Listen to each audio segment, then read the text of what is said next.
ਸਤਿ ਸ਼੍ਰੀ ਅਕਾਲ ਜੀ ਸਾਰਿਆਂ ਨੂੰ। ਇਸ ਲੋਕਡਾਊਨ ਦੇ ਵਿੱਚ ਅਸੀਂ ਜਿੱਦਾਂ ਸਾਰੇ ਵਿਹਲੇ ਸੀ ਅਤੇ ਸਾਡਾ ਸਟਰੈਸ ਲੈਵਲ ਥੋੜ੍ਹਾ ਜਿਹਾ ਆਈ ਥਿੰਕ ਅਪ ਹੋਇਆ ਆ। ਅਤੇ ਇਹਨਾਂ ਗੱਲਾਂ ਨੂੰ ਦਰਸਾਉਂਦੀਆਂ ਹੋਈਆਂ ਕੁਛ ਕੁ ਲਾਈਨਾਂ ਲਿਖੀਆਂ ਆ। Hope you guys enjoy. ਸੁਣਿਓ ਜਰਾ ਕੁ, ਹੈ ਨਾ।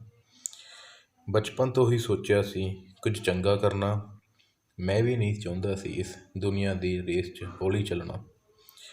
ਕਦੇ ਲੋਕਡਾਊਨ, ਕਦੇ ਡੀਮੋਨੀਟਾਈਜੇਸ਼ਨ ਨਾਲ ਸਭ ਕੁਝ ਸਟਕ ਹੋ ਗਿਆ।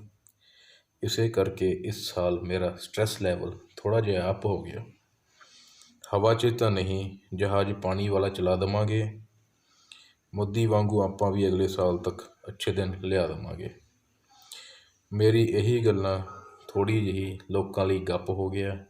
ਇਸੇ ਕਰਕੇ ਇਸ ਸਾਲ ਥੋੜ੍ਹਾ ਜਿਹਾ ਸਟਰੈਸ ਲੈਵਲ ਮੇਰਾ ਅਪ ਹੋ ਗਿਆ। ਸਰਕਾਰਾਂ ਕੋਲੋਂ ਉਮੀਦ ਕਰਨੀ ਬੇਵਕੂਫੀ ਹੀ ਹੁੰਦੀ ਹੈ। ਇਹਨਾਂ ਨੂੰ ਵੀ ਸਾਡੀ ਲੋੜ ਸਿਰਫ ਵੋਟਾਂ ਵੇਲੇ ਹੀ ਹੁੰਦੀ ਹੈ। ਇਸੇ ਕਰਕੇ ਤਾਂ ਹੀ ਤਾਂ ਠੇਕੇ ਖੁੱਲ੍ਹੇ ਅਤੇ ਸਕੂਲ ਸਾਡਾ ਠੱਪ ਹੋ ਗਿਆ। ਇਸੇ ਕਰਕੇ ਸਟਰੈਸ ਲੈਵਲ ਇਸ ਸਾਲ ਮੇਰਾ ਥੋੜ੍ਹਾ ਜਿਹਾ ਅਪ ਹੋ ਗਿਆ। ਕੁਝ ਕਰ ਲਓ ਚੰਗਾ ਕੰਮ ਕਿ ਦੁਨੀਆ 'ਤੇ ਚੰਗਾ ਨਾ ਹੋਵੇ। ਆ ਜਾਓ ਰਲ ਕੇ ਕਰੀਏ ਅਸੀਂ ਅਰਦਾਸ ਕਿ ਕੋਈ ਭੁੱਖੇ ਢਿੱਡ ਨਾ ਸੋਵੇ।